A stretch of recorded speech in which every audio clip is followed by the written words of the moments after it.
el orador de esta noche me pidió que comenzáramos en punto, o sea, que no esperara ni 5 minutos ni más. Si son las 8, según mi reloj, 3 minutos, o sea, que me pasé con 3.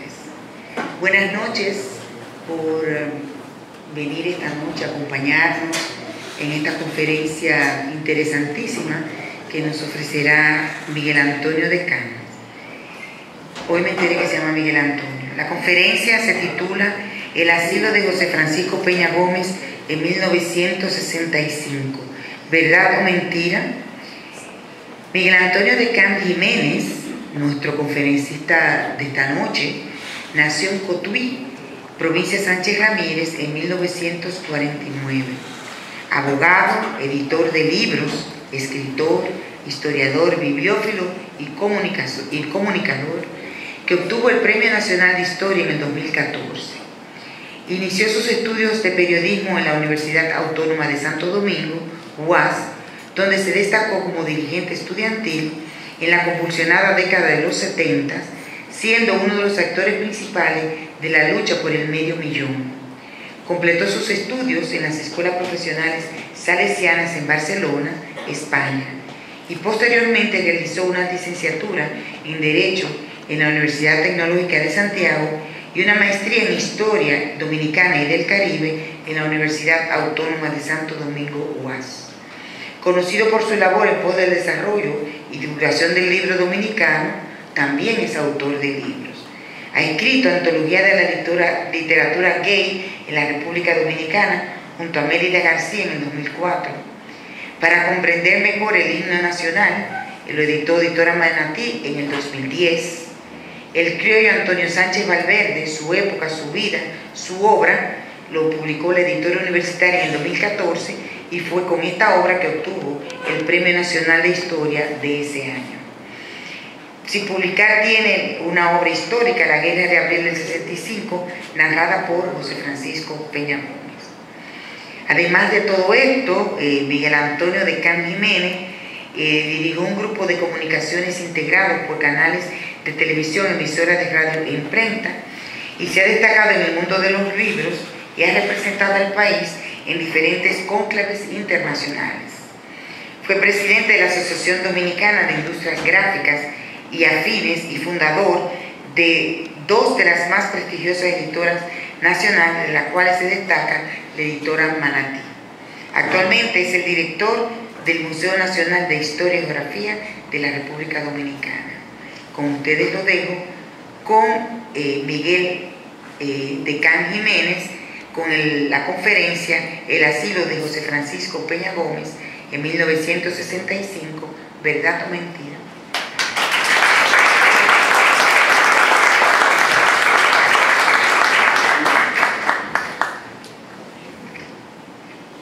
Muchas gracias.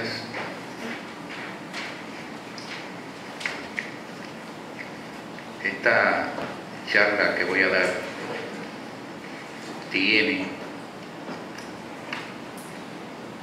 condensada algunas partes del libro de mi autoría, narrado por José Francisco Peña Gómez. No se oye. Contiene gran parte del libro de mi autoría, La Guerra de Abril de 1965, narrada por José Francisco Peña Gómez. Y aquí hay un breve relato de por qué. Pero antes, yo quisiera saber si aquí hay alguien, solamente que levante la mano, si hay alguien que recuerda de qué hablaba José Francisco Peña Gómez el día que anunció el derrocamiento del triunvirato. En ese instante, ¿de qué hablaba? Le hago esa observación porque yo mismo no lo recuerdo. Sin embargo, tengo perfectamente grabada cuando él puso el himno de la Marsellesa y llamó al pueblo a que se lanzara a la calle. Diversos historiadores, algunos que son miembros de esta academia y otros no, al mencionar la participación política de José Francisco Peña Gómez durante el llamado a la Guerra de Abril de 1965, no se han molestado en investigar lo que Peña anunció. Tan seguro estoy que pregunto a algunos de ustedes, quién sabe, cuando él inició su alocución refiriéndose a que el gobierno del triunvirato no permitía que Balaguer volviera al país a ver a su madre enferma. Hay mucha gente que cree, que ignora que Balaguer y el PRD en ese momento estaban unidos en el proyecto de derrocamiento del gobierno del triunvirato. Y que este no permitía que Balaguer viniera al país a ver a su madre enferma, y que en la segunda parte hablaba del injusto encarcelamiento de Dato Pagán Perdomo, un hombre que hasta el día de su muerte adversó a José Francisco Peña Gómez. El retorno al orden constitucional está cerca. Me voy a retraer en el tiempo al 1965, 24 de abril. La madre del doctor Balaguer está enferma y el Partido Reformista que orienta el expresidente exiliado en Nueva York está realizando una campaña intensa encaminada a obligar al gobierno a permitir el regreso del líder del reformismo. Este gobierno no se compadece del dolor ajeno. El doctor Rick Cabral definió su actitud ante el sufrimiento de los demás cuando expresó en momentos en que decenas de madres se sometían a una huelga de hambre demandando libertad para sus hijos, que esas señoras estaban haciendo una campaña publicitaria al compañero Ángel Violán, a quien se le murió el padre. El gobierno se negó a permitirle la entrada al país. Nosotros vimos en Puerto Rico cuánto sufrió el compañero Violán a causa del fallecimiento de su padre. Nosotros vimos reflejado en su rostro su angustia, su desesperación y su dolor, pero el gobierno implacablemente no quiso que él viniera a su país a darle el último adiós a su padre que moría. A los hombres del gobierno se les ha encallecido los corazones y por eso poco les importa que se mueran las madres de los desterrados, porque sabemos esto es por lo que decimos que los balagueristas están dando voces contra el aguijón. En otro orden de ideas, queremos informarle que esta mañana, mientras autoridades municipales y gubernamentales asistían a una inauguración en el ensanche Capotillo, los moradores de dicho barrio y otros del barrio La Sursa promovieron una manifestación de repudio contra los funcionarios del Cabildo, quienes no pudieron llevar a cabo la celebración. Tan pronto se ejecutaron las notas del himno nacional, la multitud congregada comenzó a lanzar exclamaciones en favor de Juan Bosch y de la constitucionalidad. El fiasco que sufrieron los funcionarios del Cabildo y del gobierno fue grande, ya que cuando se escucharon los primeros aplausos y gritos de Juan Bosch presidente, el síndico del distrito Tancredo Aybar Castellano y sus acompañantes aplaudieron también, creyendo que se trataba de aclamaciones del público en su favor. Después de que los cartelones de los jóvenes de La Sursa y Capotillo fueron levantados y cuando las aclamaciones fueron más audibles y una lluvia de piedras fue lanzada contra los funcionarios gubernamentales, se produjo un estado de confusión. El síndico Tancredo Aybar esgrimió su pistola y tanto él como sus acompañantes pusieron pies en polvorosa en casas cercanas y después escaparon en automóviles a gran velocidad. El acto de inauguración fue un fracaso rotundo. El pueblo de La Sursa y del ensanche Capotillo le demostró una vez más a los explotadores que nada ni nadie podría engañarlo, arrojándole migajas.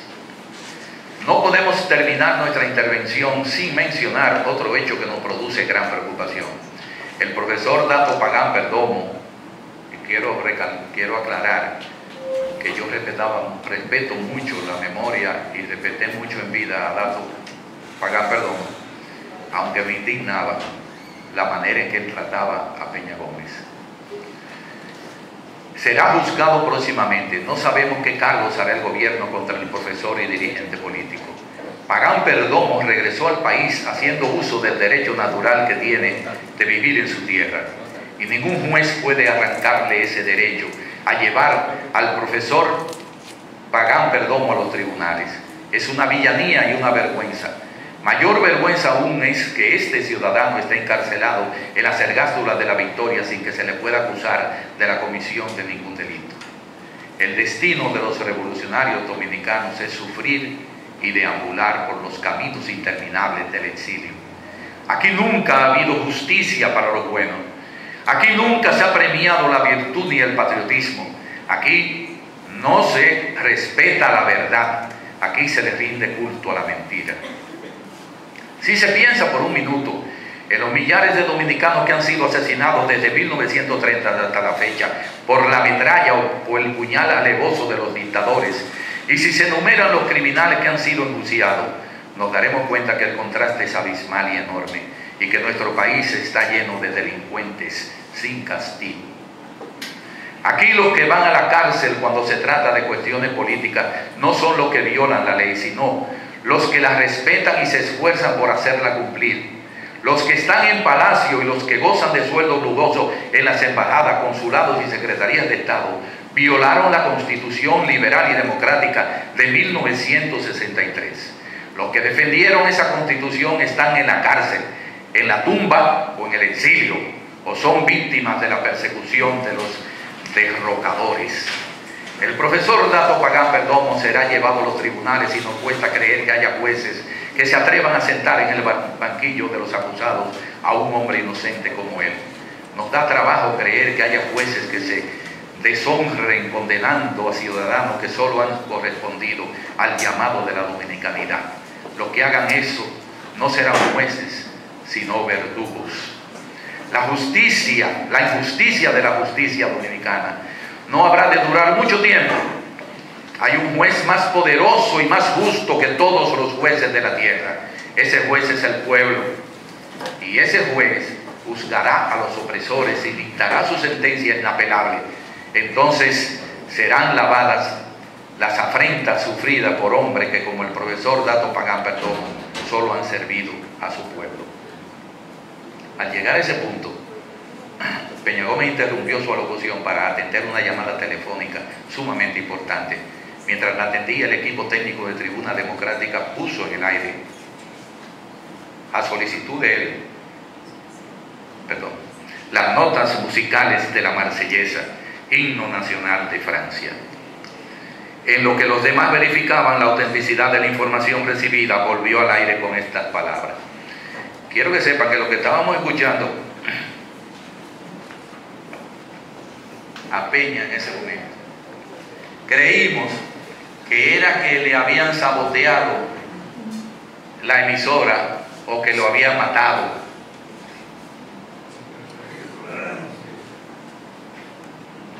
Y hasta que él no reapareció de nuevo, nos mantuvimos en suspenso.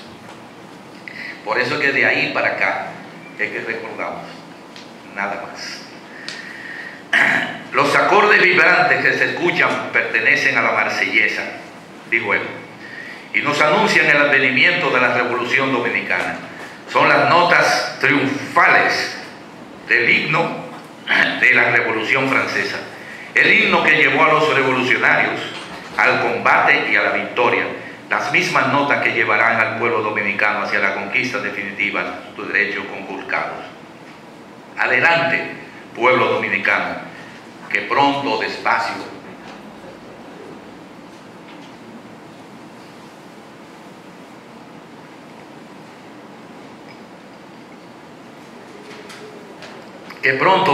llegaremos a Palacio.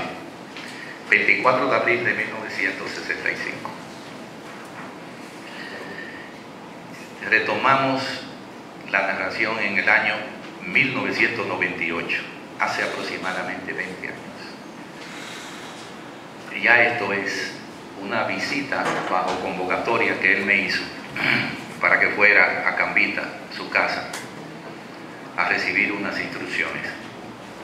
El otoño se abalanzaba apacible sobre una colina de Cambita, en la ciudad de San Cristóbal, lugar donde tenía su casa José Francisco Peña Gómez. Yo había sido citado por él para tratar algo que desconocía, situación esta a la que ya me estaba acostumbrando por nuestra relación de muchos años. No se podía con Peña Gómez saber lo que podía ocurrir en ningún momento. Una noche estoy en mi casa y a las 2 de la mañana va un hombre rana, Aníbal López, a procurarme que Peña quería, él casi no dormía, que Peña quería verme a esa hora.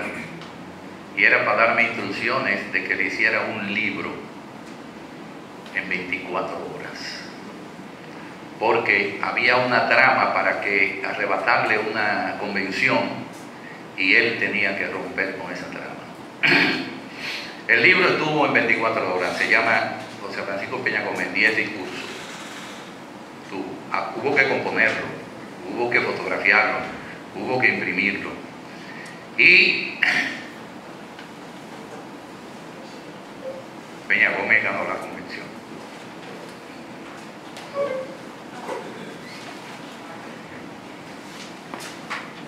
El trinar de las aves nos remontaba a épocas de placidez, mientras la suave brisa del este nos acariciaba la tez con ráfagas de polvo, rumor y olor campestre.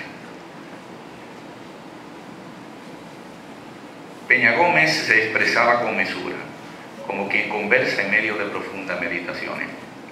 Conocía la despiadada sentencia facultativa de que la enfermedad lacerante que corroía sus entrañas había tomado demasiado terreno dentro de su anatomía y que la ciencia médica era impotente ante su implacable avance. Sin embargo, en ese momento no lo preocupaban los vericuetos insondables de su abatido cuerpo, sino el incierto futuro de un país que todavía expectoraba mucosidades dictatoriales.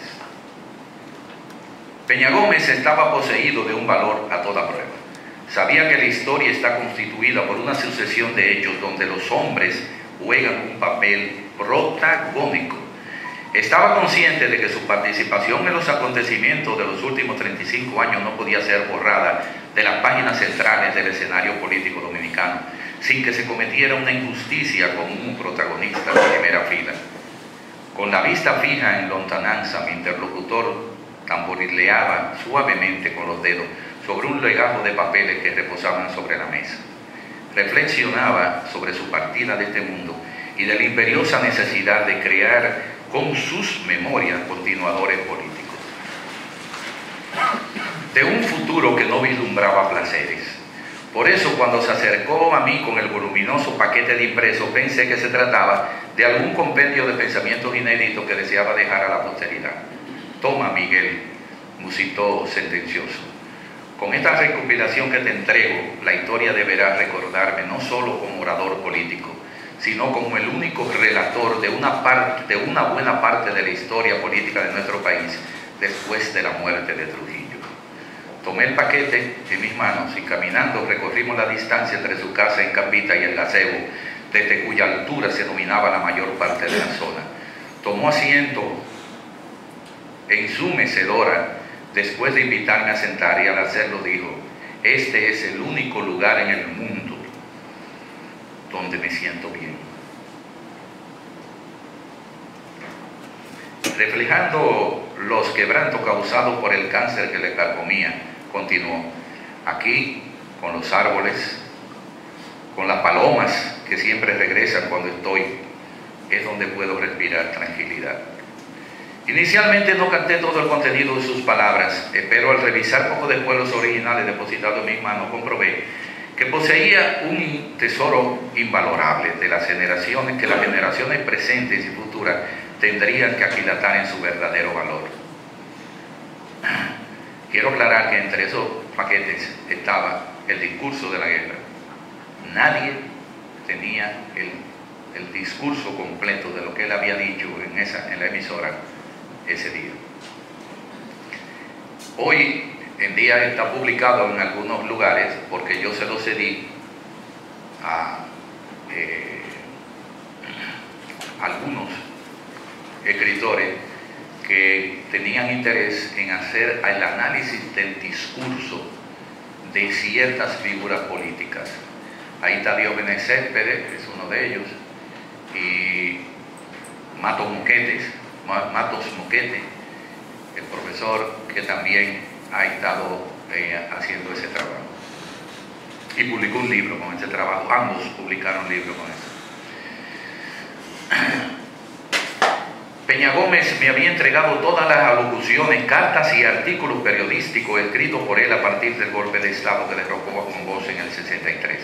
Ahí se encontraban reunidas sus constantes charlas por Tribuna Democrática y por el programa radial Combate, y los escritos en los periódicos El Caribe y Listín Diario, agrupados en un documento básico para la reconstrucción histórica del país. ¿Por qué no lo publicaste junto con los demás tomos de sus discursos? Le dije, pues me había resultado extraño que transcurriera tanto tiempo entre la publicación de sus libros y los originales que tenía en mis manos, porque cuando escribí esto, me respondió, yo era muy joven. ¿Y esto cómo se paró? Con el mouse. Cualquier tecla.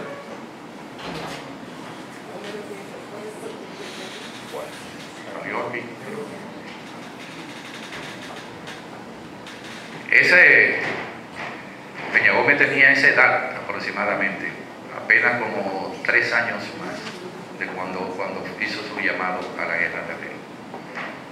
Ahí está al lado de Sacha Borman, el hombre que trajo al Partido Revolucionario Dominicano 2 meses después de haber sido muerto Trujillo al país, a base de negociación.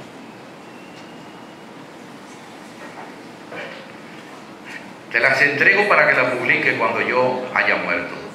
Solo. Tengo que devolverme. Yo era muy joven y dije muchas cosas duras sobre personas, algunas de las cuales ahora son mis amigos. Ahí tú tienes a Donald Reed, que es primo de Peggy y con quien me llevo muy bien. En estos escritos yo le digo de todo. Así mismo me dijo.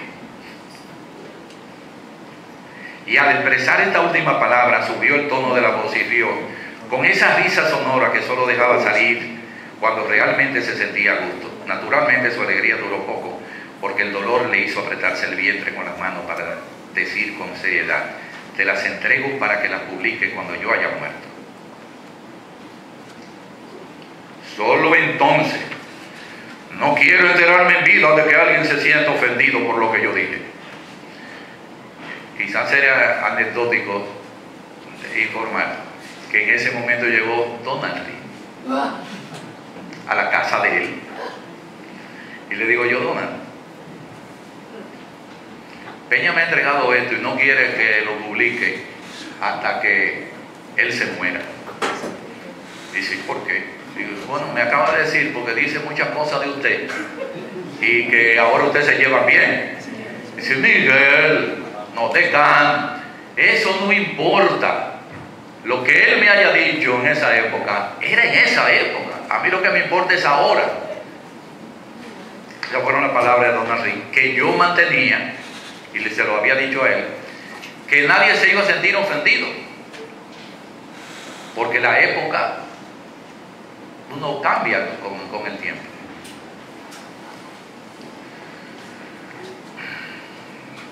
No quiero enterarme en vida. No quise opinar nada, pues al dejar abierta la posibilidad de su muerte me di cuenta que él sabía lo inminente del desenlace fatal de su enfermedad. Efectivamente ocurrió meses después de nuestra conversación. Mira esto, me dijo. Yo soy la primera persona en protestar por el golpe de Estado a Juan Bosch. Soy la persona que conspira y llama a la lucha el 24 de abril. Soy la persona que organiza uno de los partidos más grandes de América Latina, que más ha proyectado a nuestro país a nivel internacional. Soy la persona que más ama esta tierra, único lugar donde me siento bien. No obstante, he sido el dominicano más combatido por los adversarios, los cuales han llegado hasta negarme mi nacionalidad. Y aquí en estos documentos, en mis libros, está la prueba irrebatible de lo que me ha costado mi país. Que alguien exhiba su aporte como lo he hecho yo. El único que lo hizo en el pasado fue Gregorio Luperón y hasta en eso nos parecemos. Ambos luchamos sin desmayo por nuestra patria.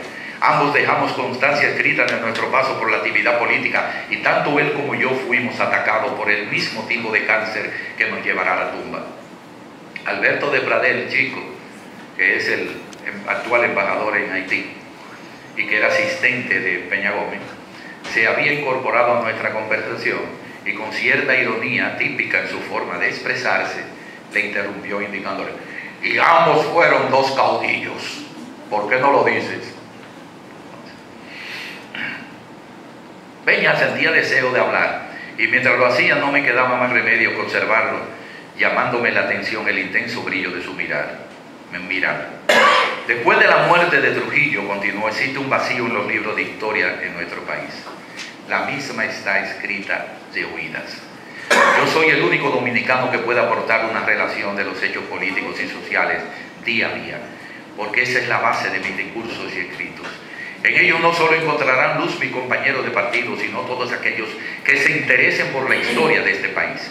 Deposité los documentos en una pequeña mesa colocada entre nuestros asientos y él, tomando uno al azar, lo mostró a la vez que decía: mira este es el discurso que sirve de detonante a la guerra de abril. Algo que no encuentras en ningún libro, porque los historiadores no quieren. Sin embargo, todos los miembros de nuestra generación lo recuerdan como el llamado que sacudió al pueblo dominicano. Empezó a leerlo y a seguidas lo colocó en su lugar anterior y tomó otro para continuar diciendo: sin embargo, antes de ese llamado hubo otra historia que es la que nos condujo a la lucha armada. Para ello es necesario retomar el pasado y explicar cómo se incubó ese momento histórico. Una muestra palpable es este documento, el cual narra cómo me inicié en la lucha contra el régimen de Trujillo. Vamos a leerlo, me dijo. Iniciamos la lectura de algunos de los documentos durante un espacio de aproximadamente 2 horas. Ya cansado, completamente agotado, pidió disculpas y se retiró, mientras Chico de Pradel y yo continuábamos revisando dichos documentos. Si fuera a escribir una historia de José Francisco Peña Gómez, no dudaría en titularla Un hombre perseguido. Peña Gómez fue perseguido siendo un niño, cuando el régimen de Trujillo decidió ejecutar el famoso corte, operación organizada para eliminar a los haitianos que se encontraban de este lado de la frontera y de paso asesinar a los negros dominicanos que habitaban en la zona fronteriza. La operación se efectuó solo contra personas negras, independientemente de que tuvieran un origen dominicano, haitiano o descendientes de esclavos procedentes de las diferentes etnias africanas llegadas al Caribe, africanas, y que conforman la mayor parte de la población dominicana. Además del régimen trujillista, fue perseguido por los remanentes de esta tiranía que aún después de la muerte de su mentor se negaron a aceptar la organización de unas elecciones libres y la existencia de partidos políticos democráticos. El acoso contra este baluarte de las luchas sociales de nuestro país se mantuvo después de que fuera derrocado el gobierno, después, durante y después de la guerra de abril, y de una u otra forma hasta después de su muerte. Para José Francisco Peña Gómez, redactar la proclama que leía al pueblo dominicano a través del programa radial Tribuna Democrática y de otro programa que salió al aire con el nombre de Combate, se revestía de una coraza, de una voluntad que redoblaba la fuerza de su espíritu. Por esa razón y por la energía que imprimió en todos los actos de su vida es que se pudieron reunir esas resoluciones y documentos, los cuales presentaremos a ustedes en forma de libro. Al José Francisco Peña Gómez entregarme esos documentos, el paquete en que estaban depositados contenía unas notas no corregidas que decían lo siguiente. Y esa parte de ahí yo la voy a saltar, primero porque ustedes la tienen ahí.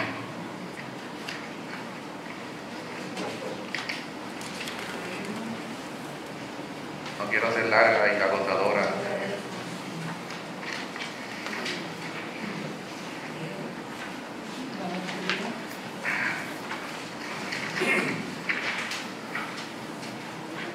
Esta obra contiene una parte de los escritos, comunicados y documentos con lo que nosotros, porque parece que lo había dictado Peña Gómez, y el Partido Revolucionario Dominicano combatimos el golpe de Estado de 1963.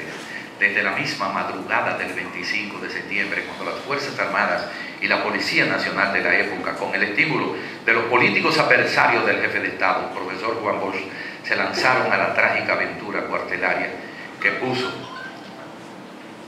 fin a la democracia que el pueblo se dio en las elecciones del 20 de diciembre del 62. Este libro es al propio tiempo el primero de una larga colección de mis escritos de más de 30 años de dedicación a la lucha política, tanto en el país como en el exterior. La razón fundamental de que esta obra mayor se inicie a partir de 1963 deriva del mismo golpe de Estado que, como se sabe, fue la causa de la desaparición de los archivos de nuestra Casa Nacional del Conde número 13. Yo invité aquí al presidente del Partido Revolucionario Socialdemócrata, quien no pudo venir, Rafa Gamundi. Rafa, ¿está ahí? Ah, perdón.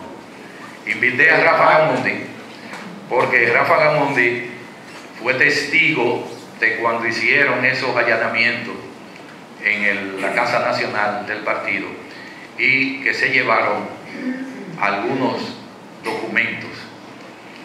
Quien dirigía la tropa de la policía en ese momento, que primero fueron, no encontraron nada y después volvieron y se llevaron todo, fue una persona que después fue uno de nuestros más distinguidos héroes de la República. ¿Perdón?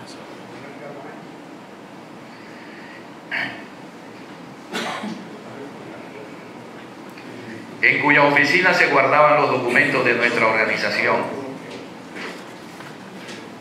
incluyendo mis escritos y discursos que fueron echados a volar por los vientos cuando fuerzas policiales ocuparon el local y saquearon los bienes que con tanto sacrificio tenía allí depositados nuestro partido.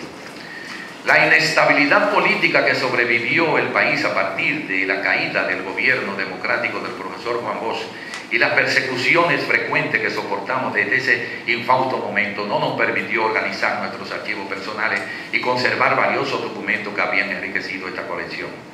Grande ha sido el esfuerzo intelectual que hemos tenido que desplegar para recobrar parte de nuestra producción literaria.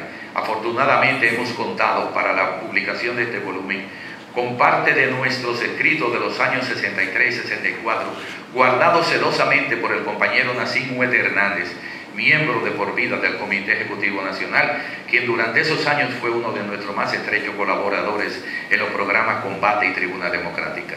En otros casos recuperamos algunas transcripciones de discursos y escritos grabados por el director técnico de sonido del partido, que en esa época lo era el señor Bienvenido Arias Sandoval, y finalmente otra parte se obtuvo de los archivos de las Fuerzas Armadas.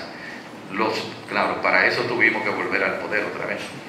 Los documentos oficiales y comunicados fueron extraídos de la página de los periódicos Listín Diario, El Caribe y La Nación. Conscientes de que nuestros relatos y escritos eran parte de la historia, lo conservamos con el propósito de algún día publicar una obra mayor sobre la revolución constitucionalista. Pero nuestra continua mudanza de resistencias, las persecuciones y los viajes al exterior fueron causa de que muchas de mis mejores páginas se extraviaran, razón por la cual los escritos que finalmente pudimos conservar representan solamente una parte minoritaria de nuestra producción literaria de esos difíciles años. En este sentido tenemos que lamentar la pérdida de valiosos documentos que dejé guardados en Holanda y otros que fueron arrastrados por las aguas del huracán David y que, creyendo poner a salvo las incursiones policiales, confié en la custodia de mi directa amiga Yocasta Pradi, cuyo hogar fue inundado por las corrientes del meteoro. A partir de la división del PRD del año 73, cuando el partido reanudó sus actividades bajo mi dirección, organizamos nuestros archivos, aunque con mucha deficiencia por carecer de suficiente personal para la conservación de nuestros documentos. De toda manera, a partir de esa época hasta el día de hoy, podría decirse que, con excepción de los discursos improvisados, gran parte de los cuales desaparecieron con el incendio del archivo fílmico del PRD, hemos podido contar con una provisión sustancial de nuestros escritos. Algo que debo agregar es que solamente se incluye en esta obra la parte escrita de los discursos, no así la improvisada, que alguien con mayor tiempo que yo tendría que extraer del inmenso archivo radiofónico de Tribuna Democrática. Esos archivos radiofónicos, que yo sepa, no lo han tocado. No ha habido investigadores que se preocupen por hacer eso. Y como él dice, y como ustedes sabrán cuando se publique ese libro, ustedes verán que día tras día Peña Gómez hacía un relato de cómo estaba la situación política, social y militar de este país.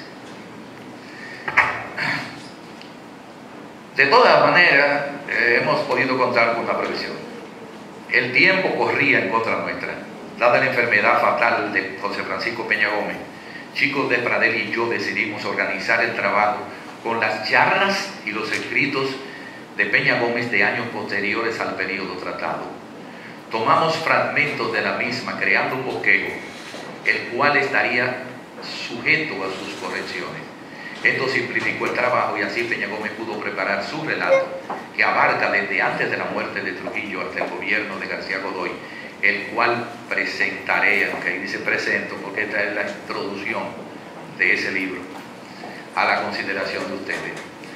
Rafa Gamundi Cordero, inseparable amigo de Peña Gómez, describe así lo que ocurrió después.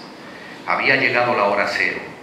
Las venas nacionales reventaban de patriotismo al son de la marsellesa y el himno del PRD que servía de fondo al llamado de fuego y gloria del secretario general del partido. El pueblo respondió como en la Bastilla de París. Machetes, palos, escopetas y banderas eran alzados y enarbolados por la gente, que corrían presurosas al camino del combate, donde y como fuera. Era la prueba elocuente de que el trabajo paciente y tormentoso de los que mantuvimos la fe dio resultado. El esfuerzo continuo, la planificación a fondo, y esto voy a repetírselo a mis compañeros de partido que están aquí. El esfuerzo continuo, son palabras de Rafa, la planificación a fondo, la unidad participativa dieron sus frutos. Eso está en la página 146 del libro Afán de Libertad de Rafa Gamundi Cordero. Vamos a Alberto Ferreras, en su libro Guerra Patria, recoge un fragmento de una locución de Peña Gómez donde éste aclara su refugio temporal. Una noche, repito, en ocasión de la visita que hiciera a la casa del cónsul de México, asistiendo a una invitación a cenar que ya tenía programada desde hace una semana a la residencia de su amigo, el cónsul de México. A esa visita le llevó un matrimonio de dos reconocidos dirigentes del PRD, quienes quedaron en recogerlo alrededor de las 9 de la noche. A insistencia del cónsul, debido a que la noche estaba muy grimosa, Peña Gómez accedió a quedarse hasta el otro día, en que muy temprano en la mañana fue recogido por las mismas personas que le llevaron la tarde anterior. Refugiar no es lo mismo que asilar. Visitar la residencia de un cónsul no es lo mismo que visitar una embajada o la residencia de un embajador. Y para los abogados que están aquí, no me dejarán mentir. En virtud de que la residencia de un cónsul no posee inmunidad diplomática y que el cónsul es un delegado comercial, no un miembro de la legación diplomática. ¿Cómo surgió el rumor de que Peña Gómez había asilado en 1965? Como parte de la campaña de descrédito que la embajada norteamericana planificó y puso en ejecución durante la ocupación militar de esos meses. El propio Peña Gómez, mediante una locución radiofónica en los primeros días de mayo del 65, dijo: la revolución constitucionalista pareció aplastada después que los barcos de la Marina de Guerra cañonearon el palacio y los aviones y tanques de San Isidro hicieron una terrible carnicería de soldados y gente del pueblo en el puente Duarte, y yo añadiría, y en el palacio.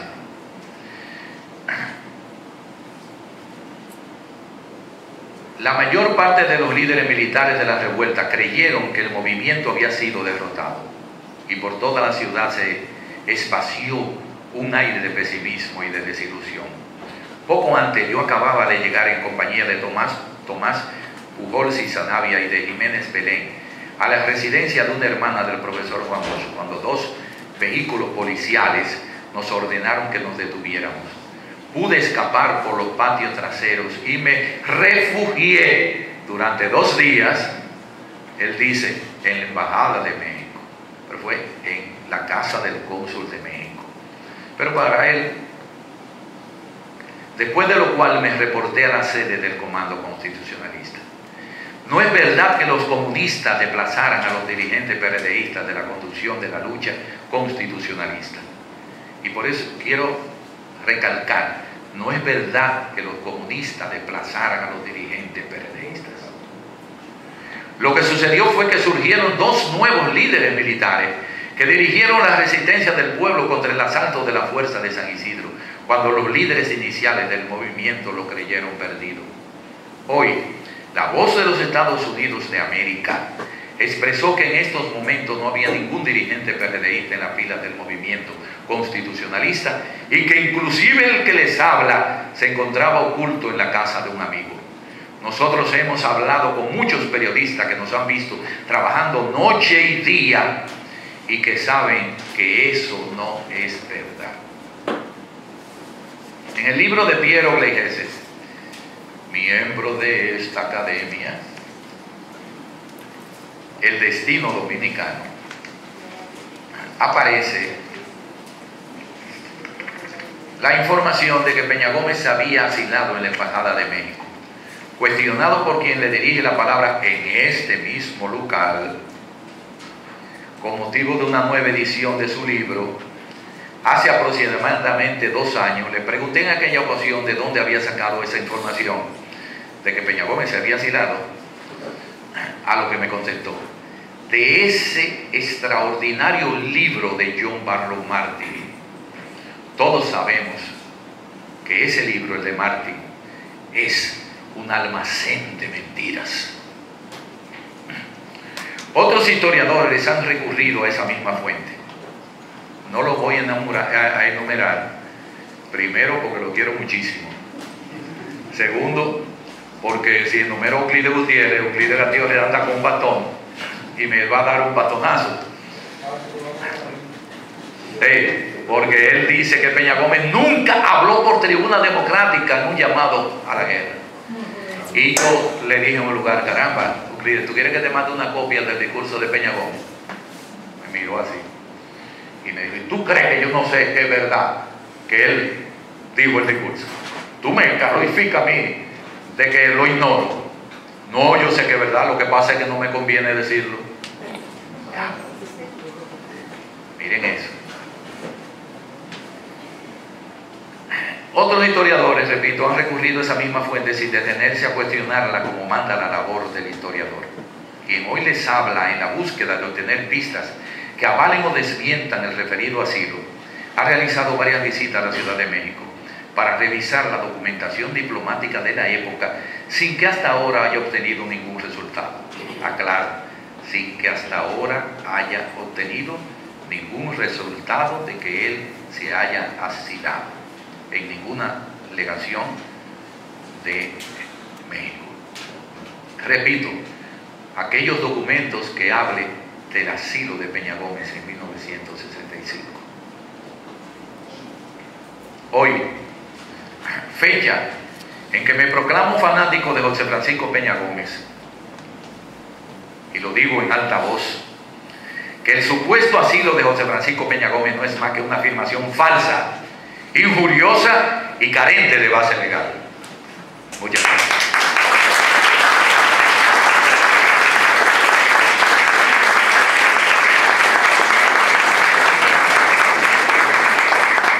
Vamos a dar la participación de 3 turnos. Si alguien quiere decir algo, puede levantar la mano. Aquí hay uno. Por favor, el micrófono. Quisiera cuando te decidan preguntas, por favor. Preguntas. Sí, adelante. Ahí. Ante todo, muchas gracias por su exposición, excelente. Bien, ante todo, hablar de Peña Gómez es una vida muy compleja que hasta saca lágrimas, como me lo dijo Iberice Pras de Pérez.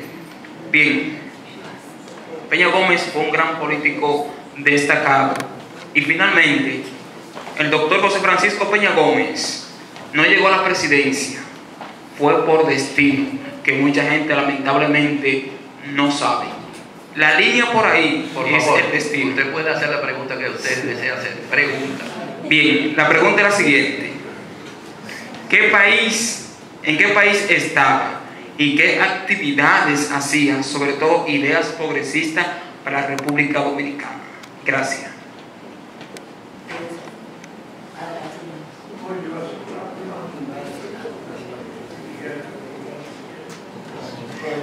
Sí, tú sabes que yo estoy obligado a oírte.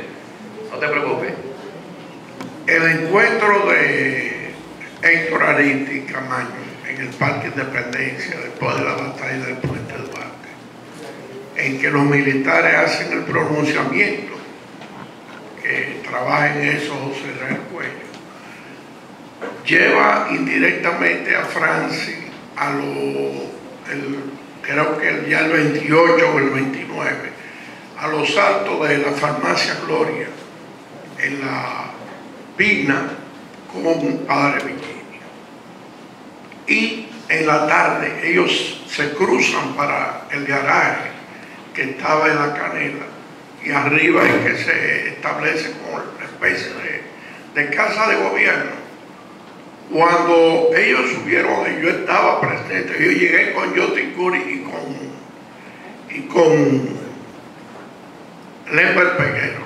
Lember andaba con una escopeta de 2 cañones que le habían sacado de donde Oliva. Y dijo, hay que formar un gobierno, Ya Peña Gómez estaba en la cocina sentado en una maquinilla. Eso lo recuerdo perfectamente en mi vida. Sí, pero él llegó tarde ahí. Él se pasó un par de días medio con Dios. Bueno, él llegaría entre el 29 y el 30, ya sería. Porque ya en los primeros días de mayo fue la asunción de Camaño al poder, que se hizo la mentada reunión en el Santo Tomé, que realmente fue un acta que le reparó a los cedeños. Gracias. Sí. Bien, no hay más personas. Rafa, quiero oírte. Bueno, pero no puedo hacer preguntas porque tú lo sabes todo. Podría hablar, pero no es conveniente en este momento, porque ya tú has hablado con mucha propiedad de lo que es Peña Gómez. Lo que yo sí creo es que todos los dominicanos, así como dices tú, que te declaras partidario y fanático de Peña Gómez, todos los dominicanos que aman la revolución y aman su tierra deben ser fanáticos de José Francisco Peña Gómez. Gracias.